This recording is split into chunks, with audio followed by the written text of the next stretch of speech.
you have a question to ask, please turn on your video, and there's a button that says raise your hand. You can push the button, and then that will let me know you want to talk, and then we can give you a chance to ask your question. We can spotlight you so we can all see you. I want to remind you that we have 5 minutes for each person because we have a lot of participants, about 32 people now so far from all over. Some people are from Alaska, some are from Washington. So we're really excited to have this great opportunity for everybody to share the resources that we have and get that feedback and see how we can improve access for the deaf and blind and low vision community members. So while you are giving your comment or asking your question, please wait till I spotlight you. And then give us your name, and then pause, and then we'll allow you to start giving your comment or your question so that Cart and the interpreter will have a chance to catch up and be ready.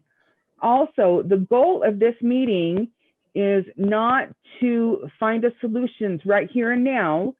It's more of gathering information, identifying where there are things missing so that we can start working on them. We have a variety of partners here, people that are observing, and I want to welcome all here to this safe environment for deaf, blind, low vision, all people, all community members who have an interest. So now, do you all know what to do as far as the captioning, how to turn on the captioning? Are you guys okay with that? Do you all know how to turn on the captioning? If you look on the very bottom of the screen, there is a CC button. You click on that and closed captioning will be turned on for you. And then if you have any Zoom technological problems, we have a person by the name of Ron who can help you. And I've shared his email and text with you through your emails. You should have gotten that email posting right. And we have Mary Beth here who wants to make a comment. She's part of our staff. So, oh, she just is saying, Jessica, let's spotlight Jessica or Jessie. Sorry, the interpreter needs to be spotlighted so we can see the interpreter for those who need it. Hi, this is Jessie. Wait a minute, Jessie. I'm going to have you hold on a minute. Okay. All right, go ahead, Jessie. This is Jessie Kramer. And I belong to a support group for congenital rubella babies. I'm sorry, the support group is what? You cut out. Congenital rubella syndrome. The acronyms we use are CRS.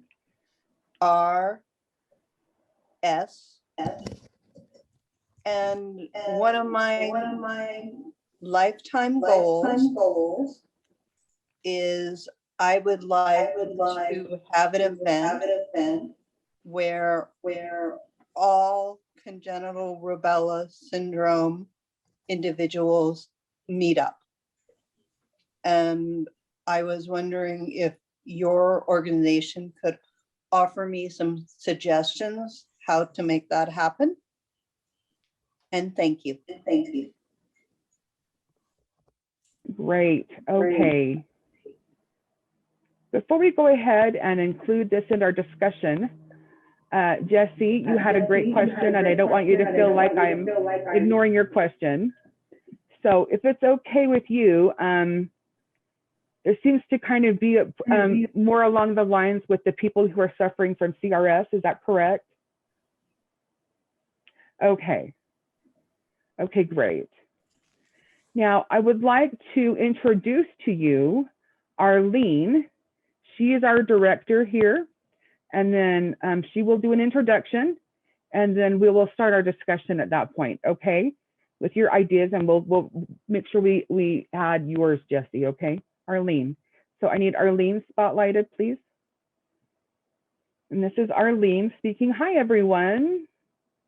My name is Arlene Garcia Gunderson. I have a long last name. I'm the director of the Division of Services for the Deaf and Hard of Hearing here in Salt Lake City.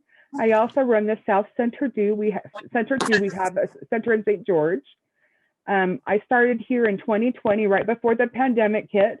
So if you can imagine, I've had a lot of learning to do. But one of our priorities and one of our goals is to focus on services of underserved communities. And that's where we consider the deaf, blind, or low vision people to be. So in this community, it's your turn to talk and share your experiences and your frustrations. We are here to talk and to listen. And we're gonna write notes, and we're writing notes because we want to make sure that we address these issues, the impacts and the challenges, and in particular, services that we can provide, not one-on-one people. We're not really looking to find solutions, but we're wanting to look at where we can be effective in sharing a positive experience. I'm looking forward to gather this information from you all. And thank you for letting me be here. I need to spotlight Pamela. Okay. Thank you, Arlene. Thank you for that welcome. I want to remind you all that if you are not speaking, please make sure you mute your microphone, because some people have told me that there is an echo. So please make sure your mics are turned off. It doesn't make a difference to me, however, because I can't hear, but apparently it does to some. So anyway, I would like to ask the deaf, blind, and low vision people out there, what do you feel is missing, or where there are gaps in our services where we need to work on to provide better access, to be more inclusive of all of you? So would anyone in that category like to answer that question or discuss that question? Who should we spotlight? So I'm waiting for someone to signify they want to share some feedback on how we can welcome more deaf, blind, and low vision users to our center. I can't see who's raised their hand. It doesn't seem like anybody has.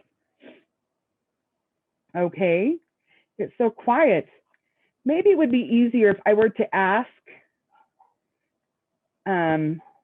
just a brief introduction of those of you who are in that category. So let's start with Steve Wynn. He is the DSBVI director. So why don't you say hi so everybody can recognize that you're in attendance, Steve? Do you mind? Steve Wynn? No, not at all.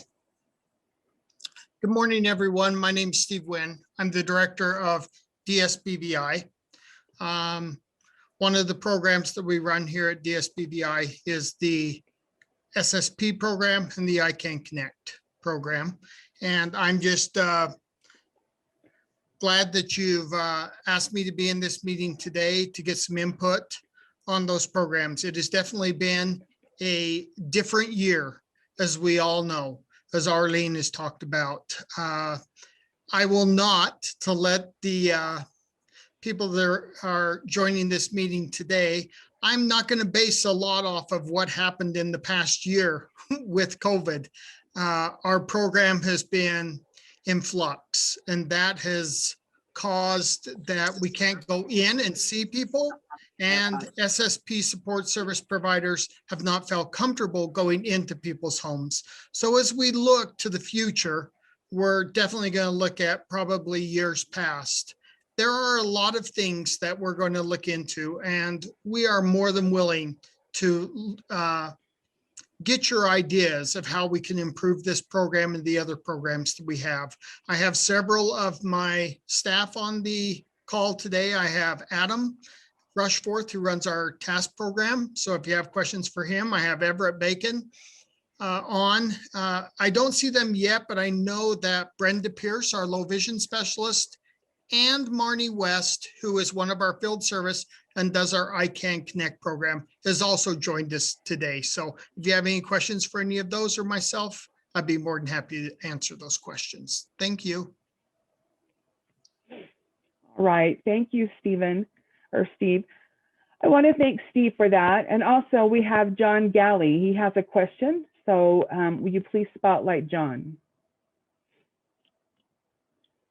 Oh, apparently, John, can you turn off your privacy screen? That way we can see you and we can address your question or your comment. John, your privacy screen is up. I need you to turn off your privacy screen. Please turn off. Okay, perfect. Now we can see you. Awesome.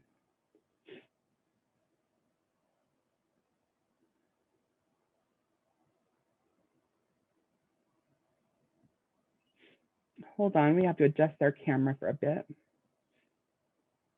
He says, okay, thank you. Do you want the light on or off? I don't know if it's bothering some people. He has people in the room to help him. Hold on. Tell him he's been spotlighted. He's fine. He can go ahead and make his comment. Okay, thank you. I was just concerned about accessing the services for the deafblind. It seems like many people don't understand that the deafblind can do many things and they're capable. The deafblind, that deaf or hearing can do. So let me think of an example. Pertaining to work, transportation is a challenge for us who are deafblind. Anyway, but we just need help on knowing to know where that population lives.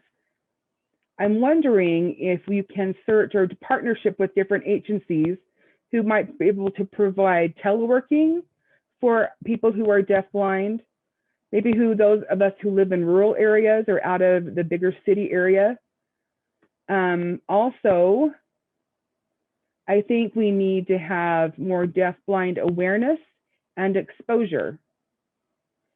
For example, April 14th, I believe, and I could be wrong about that date, but something that's coming up relatively soon, just to have gatherings like that coming up. And that's all I wanted to comment on. Okay. This is Pamela. Sure. Okay, thank you for your input. That's a great point about teleworking opportunities. So I will make a note and we'll be able to look into that. And then, yes, we do have a presentation on April 14th where we'll have more information. Okay, I see that people are starting to raise their hand. First, we'll go with Jesse, and then we'll go to Arlene. So first, let's go ahead and spotlight Jesse. Okay, And Jesse. each of you have about five minutes, okay? Okay. Okay, Let's see, Jesse. let's spotlight the interpreter. Hold on just a moment. Okay, go ahead, Jesse. Okay, Jesse Kramer is my name. And one of my frustrations, I would say, is I don't quite meet the definition for the category of deafblind, but I am on a profound slope, the audiologist tells me. And one of my personal questions is, who makes the rules for the criteria for deafblind? Because I think that is probably one of the challenges, that you have people who are visually impaired, blind, low vision, who also have hearing challenges. And I suspect that's a population that's not being looked at because of the criteria for deafblind.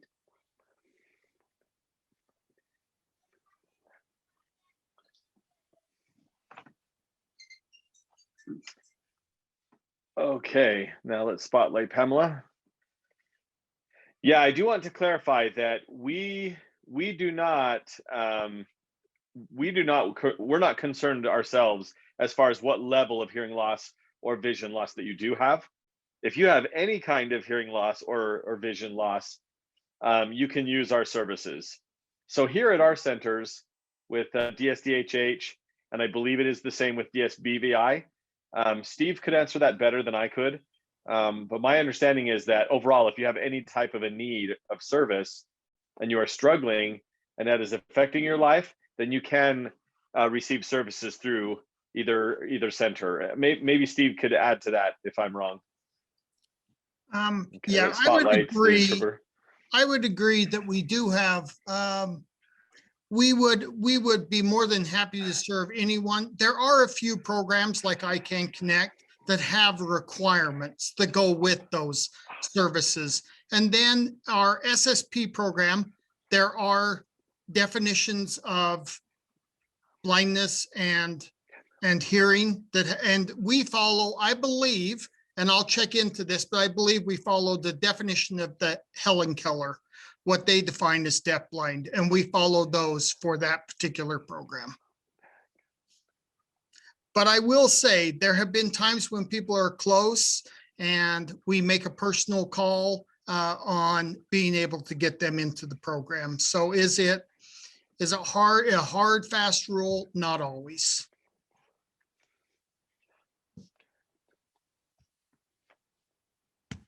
Thank you. Okay, thank you, Steve. Now let's go to Arlene. Did you want to add anything to that, Arlene? She says no. Oh, okay. Or wait a minute. Yes, she does. Oh, okay. Yeah. Okay. Yeah, this is Arlene. I think that one of the things where we're using the word deaf or whatever, but really there's also the broad range of hard of hearing in that community that we don't measure our decibels. So we actually don't ask each other. Yeah, we could say it's one of those questions that we don't ask each other in the community. If you're deaf, you use sign language, great. If you're hard of hearing and you can speak, great. Maybe you don't know sign language, but you're still hard of hearing. So I might act more culturally deaf, but I actually, as far as my hearing ability, I identify as hard of hearing. So I don't know, there's one large pool of deaf and hard of hearing, I guess. But then I think the same thing applies with vision. We don't ask how well you can see, how much you can see. So I think it's kind of similar in those parallels with vision and with hearing. So we just try to provide services for our people, and Steve, I'm sure the same for his people or for those who are blind. So it's just interesting how we're using these words to label the hearing loss or the vision loss. Okay, this is Pamela. I just want to inform John Galley that Arlene did answer your question, saying that Trenton and Arlene have had a discussion about communication facilitation. Like someone who can provide that type of support. So we'll follow up with you a little bit more on that later. But this is a good opportunity, just want to reemphasize, an opportunity to share your frustration or things you would love to see grow or improve, or maybe new services that are not yet available. This is your opportunity to share those things. We want to listen to you. And I do know that there is one community member that emailed asking a question. They said, will DSDHH be able to provide, instead of an SSB, if an SSP is not available from DSBVI due to maybe the difficulty in hiring. So maybe if DSBVI is not able to get an SSP, could DSDHH get an SSP for a person? I would probably rather let Arlene clarify on that question. Okay, this is Arlene. Steve and I, we did have a discussion about this. We want you to understand that Steve, he works with DSBVI and I work with DSDHH, and we both report to the same supervisor. So we're all a similar division and we do report to the same person. So based on what Steve, correct me if I'm wrong, but based on the discussion we had, the budget is there to support 57 to 60 deaf clients, and we have about 28 SSPs. I think that the question is, how many of those 28 SSPs sign? I think that's a good question for Steve. But also number two, Steve mentioned that we do have a budget for 75 clients. So right now we're serving 60 clients. From those 60 clients, it's about 10 hours of service per week from an SSP. So 40 hours per month. And that's what we have established. Is that right, Steve? Yeah. Well, I guess the other question is, from the 28 that you already have, how many sign? I think that's probably one of the best questions. But if you could answer to that, Steve, excuse me. We actually, I can't give you the exact number on that. I would say that probably 80% do not sign. That would be my best guess. the numbers that you gave, Arlene, of how many clients we're serving is probably a little high. Currently, right now, we probably are serving, just a minute, I can look at the list here and tell you that. It's around 56 people that we're serving. And SSPs, we have about 30. And it's difficult right now because we have some SSPs who are not serving any clients because of COVID. So they're not putting in any hours at this time. To let you know, currently we don't have there's not a waiting list for individuals to get on to the SSP program, if that's helpful.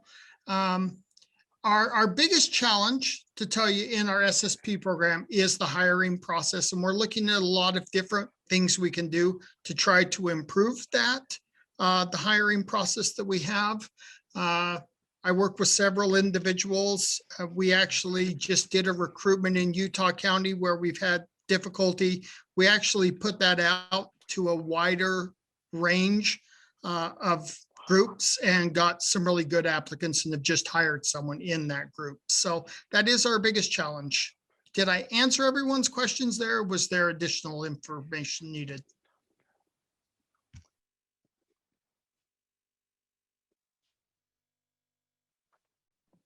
Stephen has something.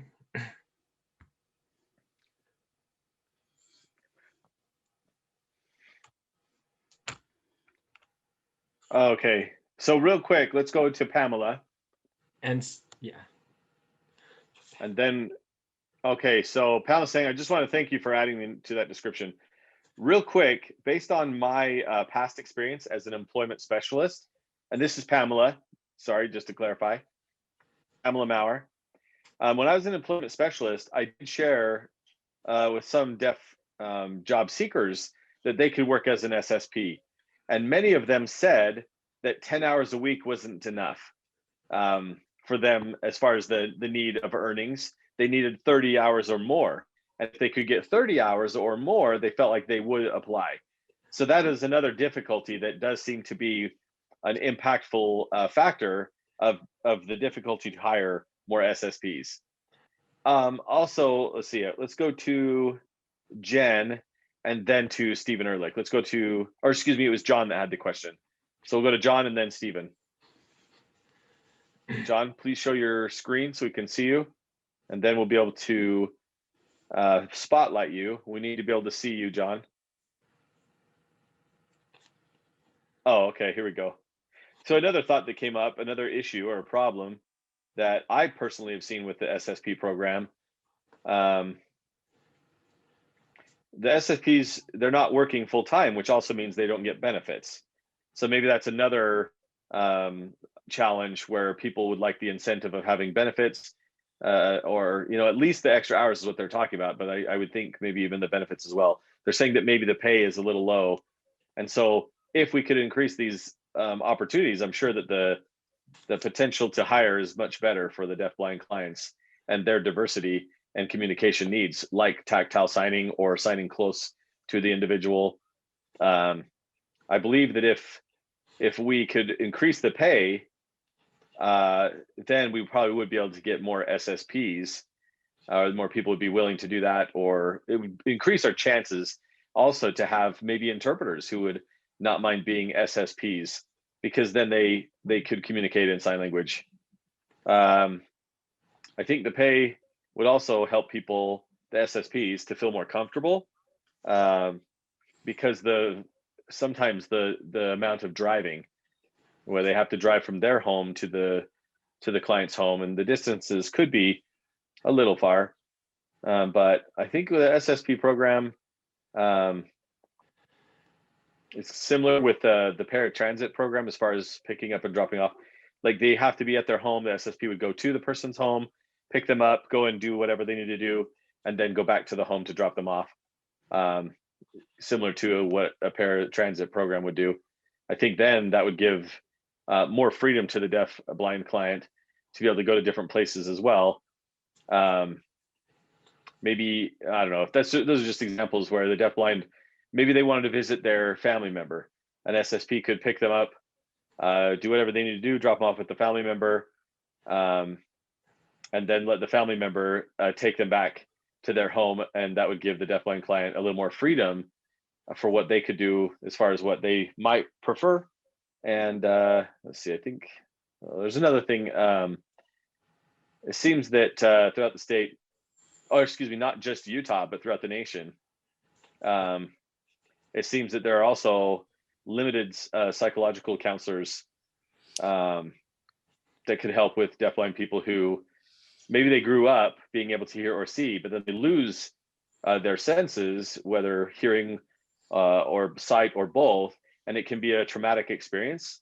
And they need to have some counseling from people who might themselves be deafblind or deaf, blind, both, whatever it might be, that could help them to understand the culture, the experience, and be able to help the person to cope with those challenges and be able to develop those coping skills in dealing with the deafness, the blind, or deaf-blind's lifestyle. And so I think that that's another thing. Similar with, I mean, even Usher syndrome. I mean, there's such a variety of people that might have a different hearing loss, whether they're born, lose their senses later in life, maybe even in their 20s or 30s, maybe they have narrowing vision, and every experience can be different. So those with Usher syndrome, they're born being able to see and hear, and then they start to lose both of those senses, even maybe at the same time. And I think that that's something where it's a very unique situation, that they're not just deaf or not just blind, but they're deaf and blind, and it's all happening at the same time. It's a very big challenge, where they may not face that with any other types of groups, where the deaf are losing their deafness but can still see, blind are losing their blindness but they can still hear. Communication is different for both groups. And so the priority really is to feel independent. I think that's the most important thing. And so that's what we really need. And we do need to be able to hire more deaf blind people with skills and be able to get degrees, to have these different job positions that would help other deaf blind people to be able to succeed as well. Anyway, I really look forward to things changing and those kinds of things happening. So thank you. That was all that I could think of at the moment. So appreciate it. All right. Thank you, John. Excellent points. Yes, mental health counseling is a huge gap in the state of Utah. Not just for the deaf, not just for the blind, the deaf blind, but people with a variety of different disabilities. I agree. That is one of the things that we really do need to work with. DSDHH is working on that. Arlene, I'm not sure if you want to mention anything about that, the work that's going on with that, but then also Stephen Ehrlich has a question. Let's see. So Arlene, did you want to share anything before we switch to Stephen? Okay, let's go with Arlene first. Okay, thank you, John. Oh, what are we supposed to say? Okay, sorry, thank you, John. We do need to look at other states and see how they are working with their services. One thing that was suggested is in Colorado, they have 3 full-time employees to work with people with low vision. They have contracted service, state services, and they have an outreach service. And so one of the reasons why it seems that the deaf and blind specialists have a high turnover is people don't completely understand, or they're overwhelmed. And those are the things that I have been hearing. So Steve Wynn and I need to maybe look at other states and see what kinds of things that they're doing and maybe figure a way to make that work for us. We're going to go ahead and switch interpreters. Thank you, Teresa. Oh. Okay, go ahead. Yes. New website. I do agree with the percentages that were listed. I formerly lived in Washington State, and they set up a deaf-blind services program there, and it was a wonderful service compared to other states where I've lived.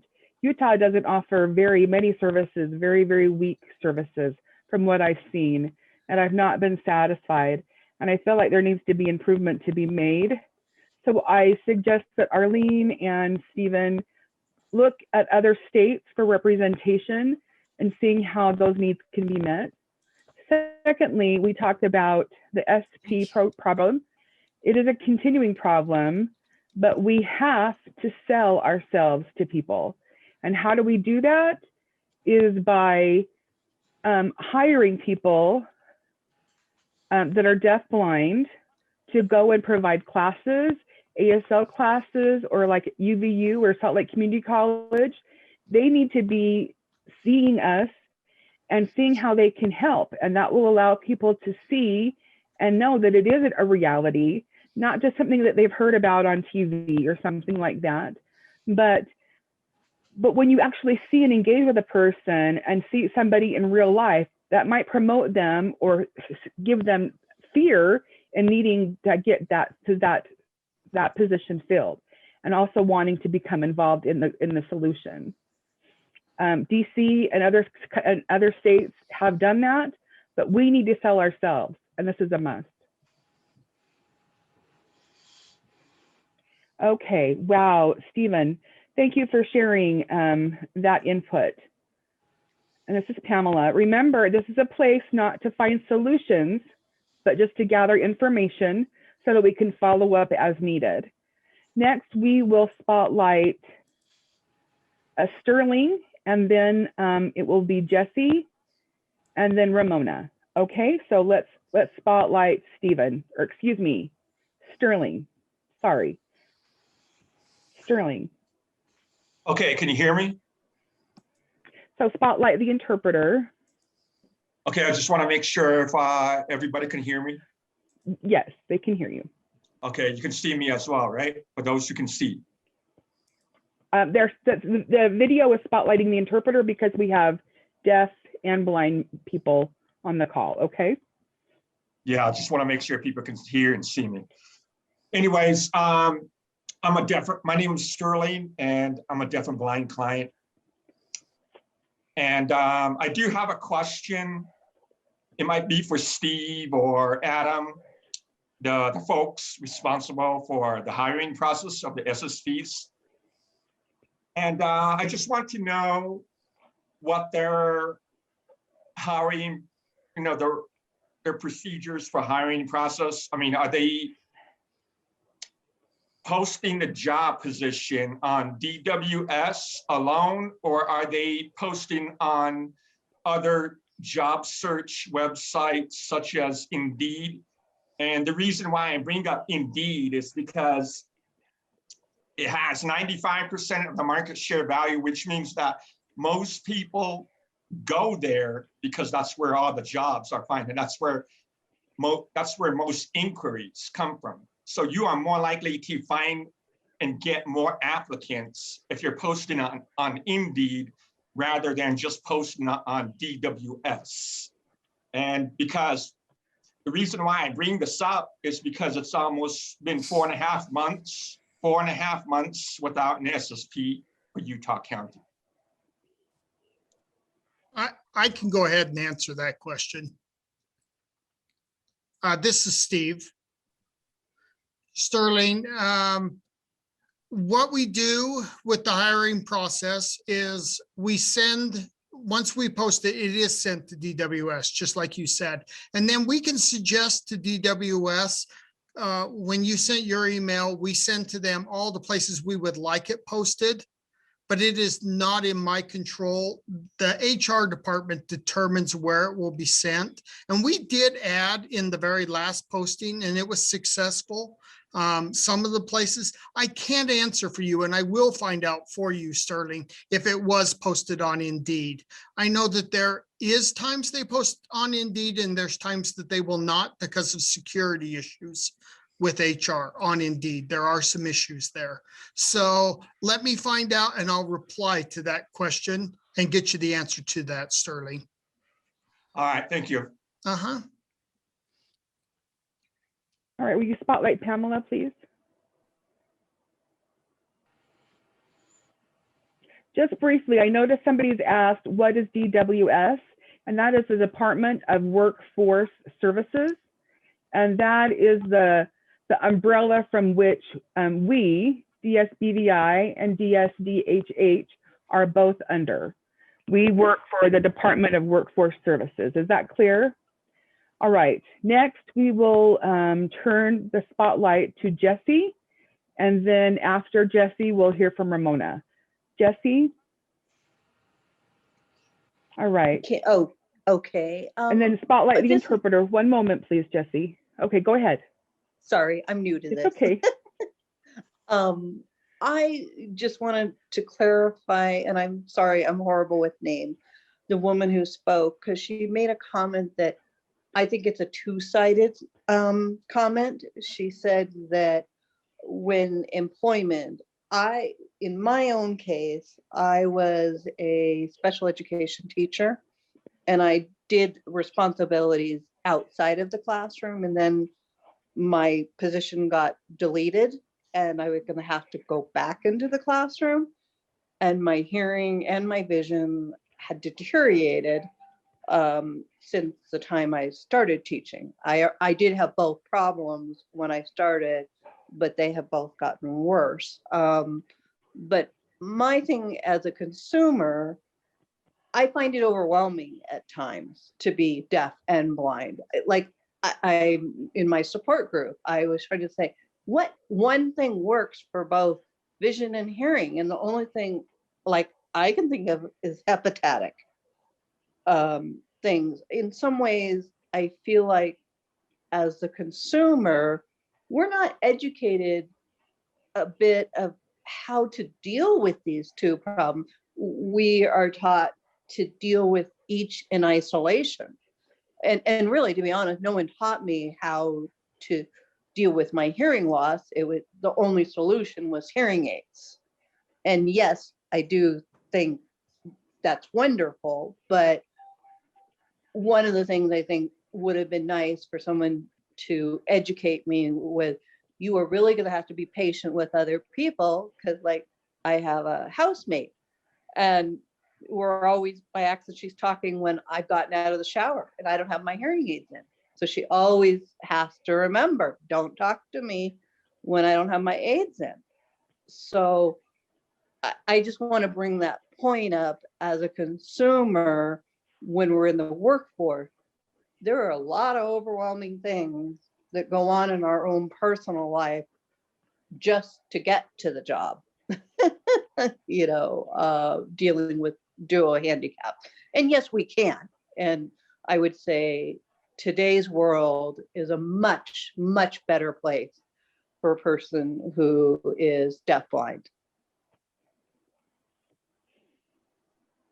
Okay, will you spotlight Pamela? Hi, Jesse. Excellent point. We need to be given resources that we may be able to help those who are deafblind or deaf low vision, to have those resources that we can work on them more. We do have one or two people from the Helen Keller National Center for Deaf and Blind here with us. So I want to see, it's Jenny Thompson or Laura. Maybe you want to mention something pertaining to how to advocate for people that are deafblind or low vision deaf. So will you please spotlight Laura? And Arlene saying, hi, please spotlight Laura. She can sign for herself. Okay, there we go. She's saying, thank you.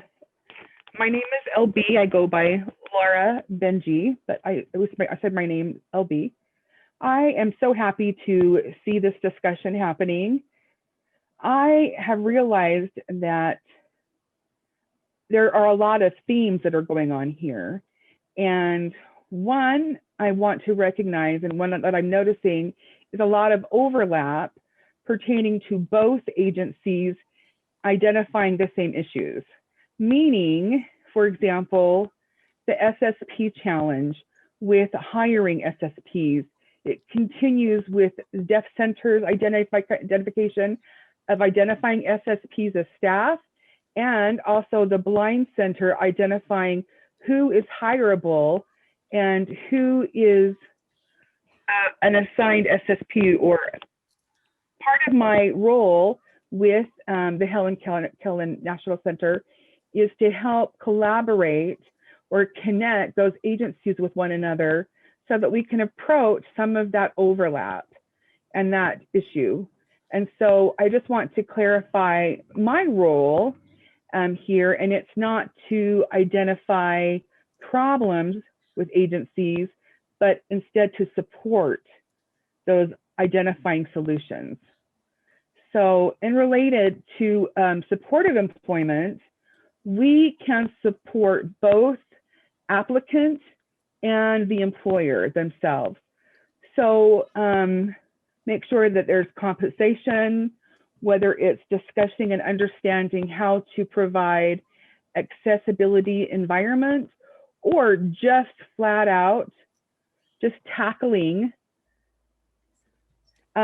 misunderstandings or misconceptions that are just out and out wrong. So that's a little bit about how we can support some of these topics and some of these issues during this day. Pamela, she just wanted me to just talk about that.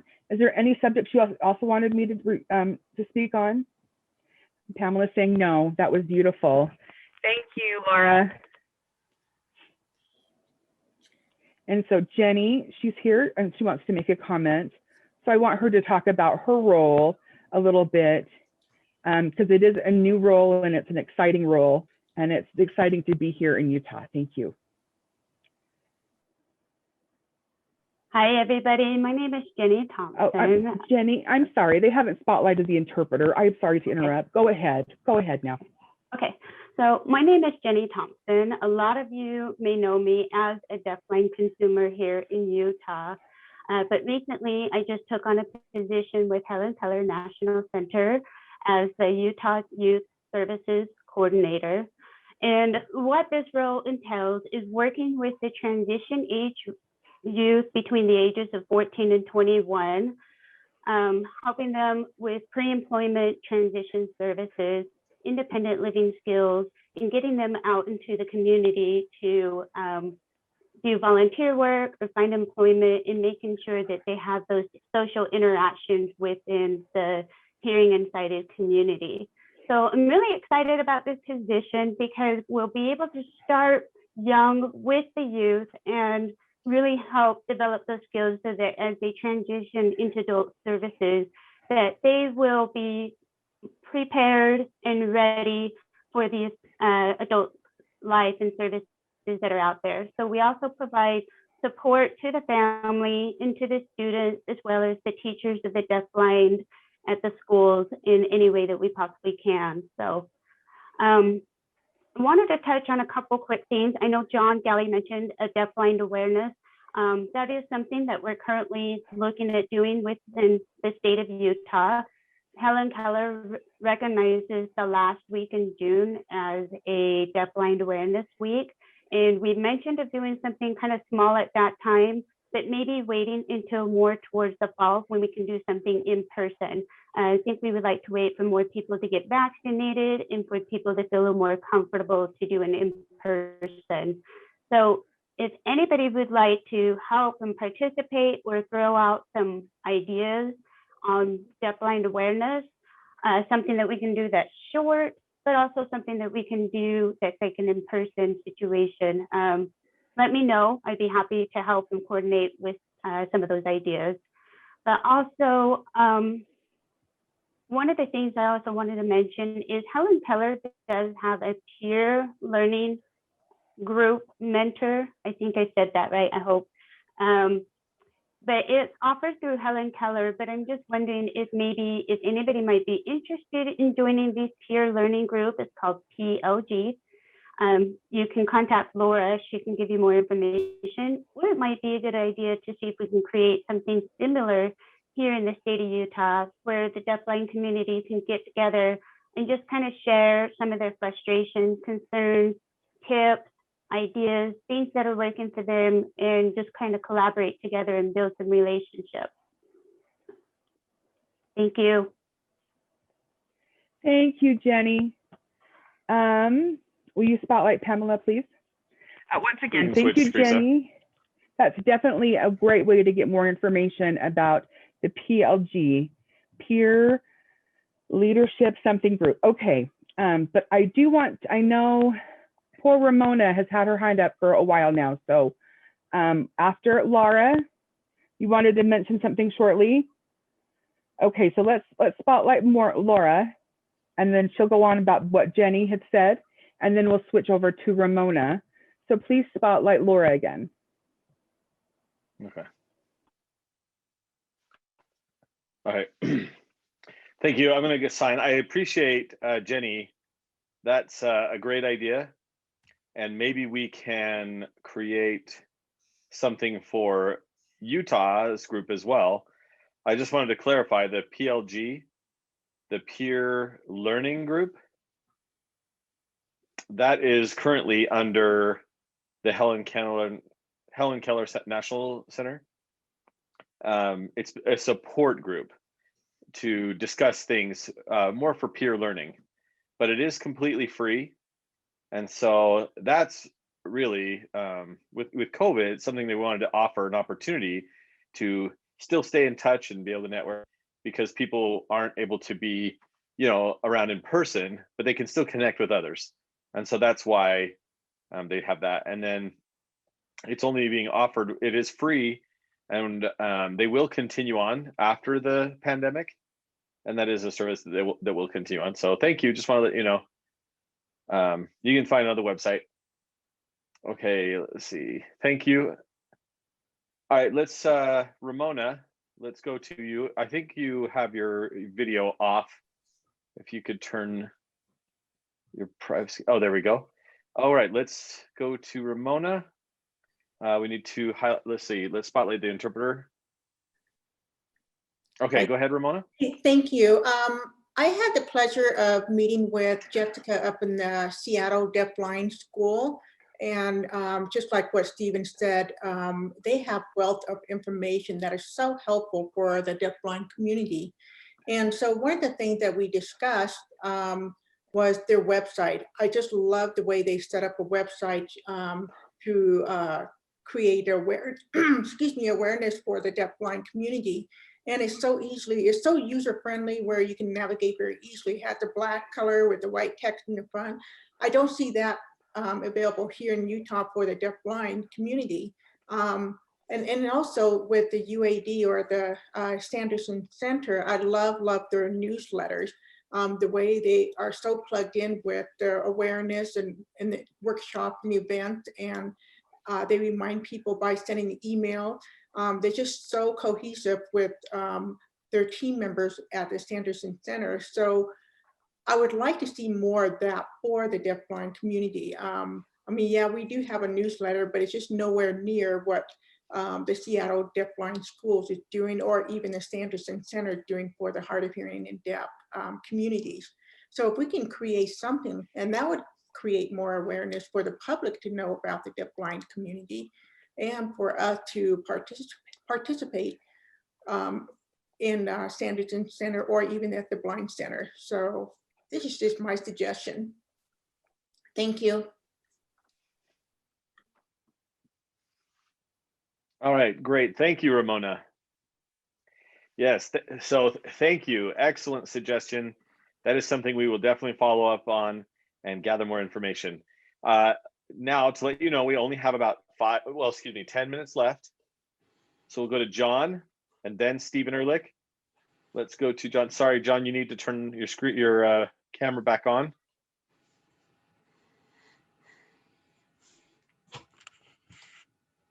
Okay, great, perfect.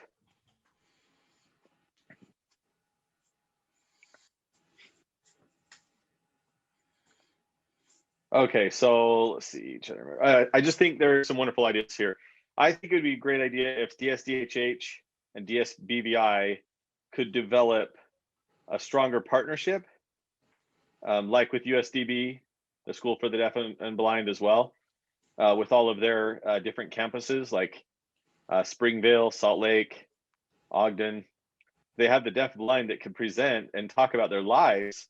I think that'd be great. I've noticed that, for us who start young, if we have children that are out there, if we could expose them to these experiences and other people who have gone through these same things, I think that exposure would be great. Something that would help. Like in my life, I think a lot of people I've noticed are a little bit afraid of the things that they don't understand. And so if people can understand it better, then their fear diminishes. And so that's why I think it would be great if I'd be willing to go to the different high schools. I have been invited to go and present for a day, and I think it's really like to say it's like it's fulfilling, is what I would say, to be able to give back to the schools and these children something that they can benefit from later in their lives. I think regardless of what you have or what has influenced your loss of senses, your senses of vision or hearing, anyone who is becoming deaf or blind or deafblind in their life. My uncle, he was deaf, and I think legally blind as well, but it was muscular dystrophy that influenced things. I can't remember exactly how bad it was, but again, just these different experiences. I think we need to start with the youth and expose them to these different experiences to help them be able to cope with it better, and to also be able to understand that deaf and blind people can have success. They can be happy. They can get jobs. They can experience recreational activities. And if we start with the youth and expose them and share with them, I think that'd be great. So if you could do more to reach out to the schools as well, the different districts, see if they'd be willing to have a deafblind presenter at these schools, I think it'd be great. Okay. And Pamela is saying, thank you, John. I so agree. It is important to be able to reach out to the youth, deaf and blind, low vision, whatever it might be. If they can see other people who are successful, and then they have some commonality and they can see other people have been successful and have a lot to offer, I think that's a great suggestion. I believe Stephen has a question as well. Let's see. Was that right, Stephen?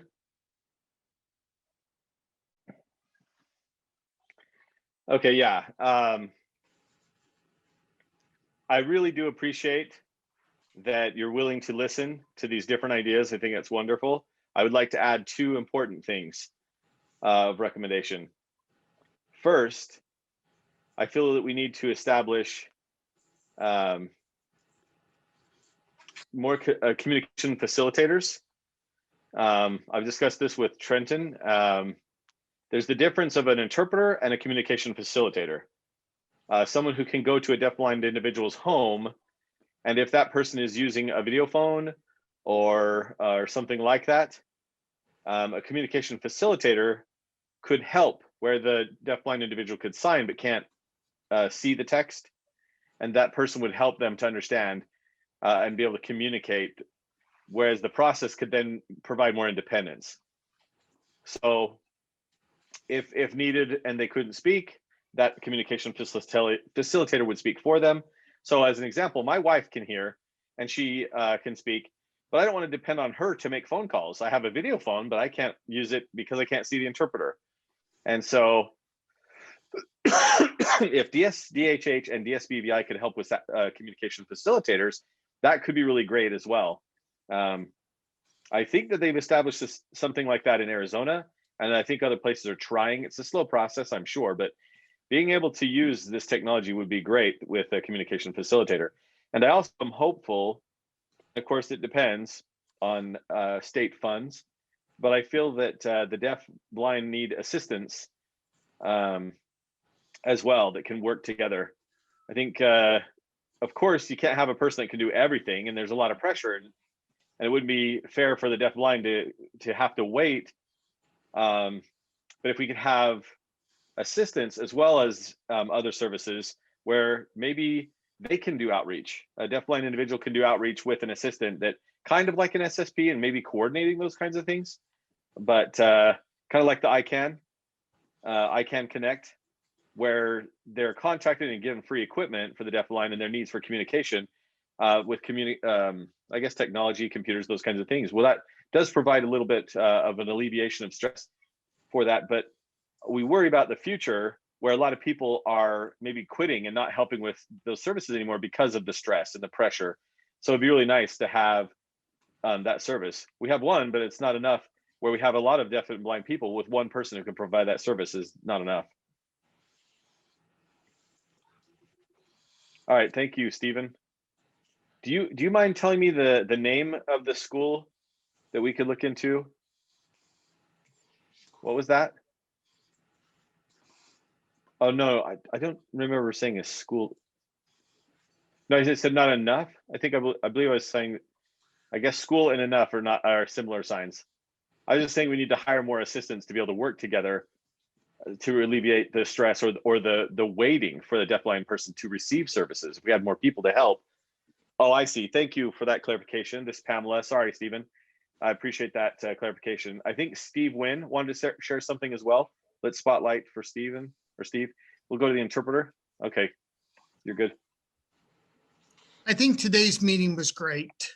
I love the fact that we've all got together and we've talked about things. I think one thing we have to keep in mind is that in the past, DSBVI and DSDHH did not work really closely together. And it is something that has been a big challenge as I came in as director. And I know that Arlene is on board and we want to work together. And we have some great deafblind individuals who are very passionate about this program. And I think they've learned, and I hope they feel like they know that they can come to me and talk to me. Stephen and I meet on a regular basis. Ramona and I meet. John and I talk. And I hope that they know that they can always come to us. I think what we have to keep in mind is in the SSP program, there's a lot of challenges. We do have a budget. And I would love, John talked about today that I'd love to give SSPs benefits and make them full-time. But the reality is there are pros and cons to everything we do. And in the budget, we can have 11 FTEs. That stands for full-time employees. So if we make them full-time, then we only have 11 SSPs and we've got to cover the whole state. So we always have to look at what are the pros and cons and how can we best serve the population that we have with the funds that we have. We can always ask for more in the program, but as we look and I want to work together, and Arlene and I will continue. We now have the DeafBlind Interagency Committee that meets on a quarterly basis, which has a lot of departments in it that are looking ways to make things better. But it's the individuals that are here today that can make this better, that can work with us and give me ideas. We have twice since I've been director looked at contracting our SSP program, but the cons and we looked at the pros and cons and we decided we were best in staying with the way we were doing it. Is it perfect? Absolutely not. We're having challenges all the time and that's where we need this input. So I appreciate everyone coming today.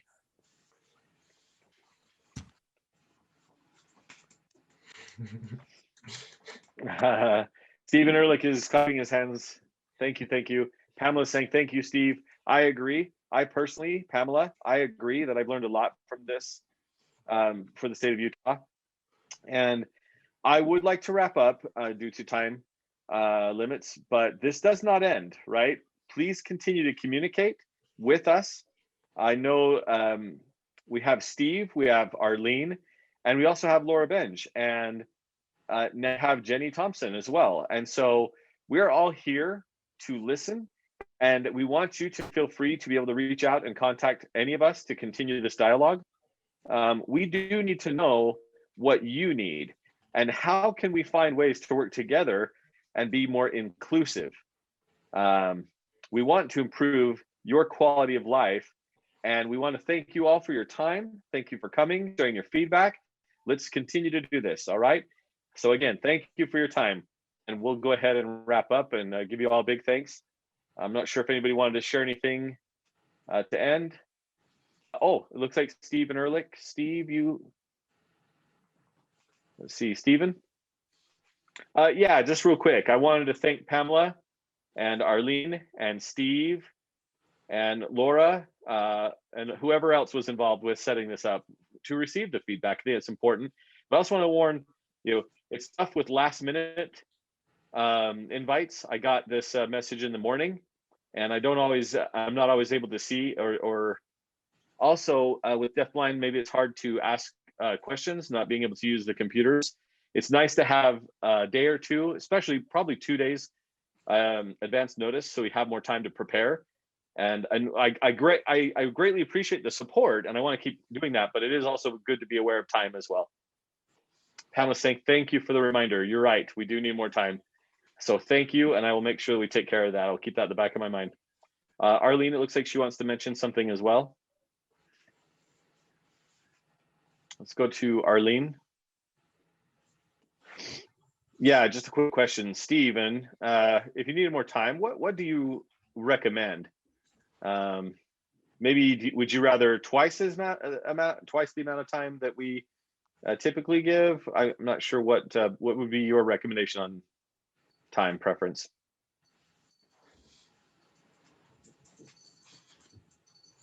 I would think maybe everybody would agree with me. I would probably say 3 days to a week advance notice. That would be my recommendation. I'm not sure if other individuals who are deaf and blind have a different recommendation. Oh, I thought also, what about meeting time? Maybe I'm confused. Pamela's saying, no, I think he was talking about the link. Yeah, when we get the link for the meeting. Oh, sorry. Arlene's saying, sorry, I misunderstood. Okay, great. Thank you, Stephen. All right, last opportunity. Any last final words? Going once, going twice? Oh, hold on. Very important to say happy April Fool's Day to all of you.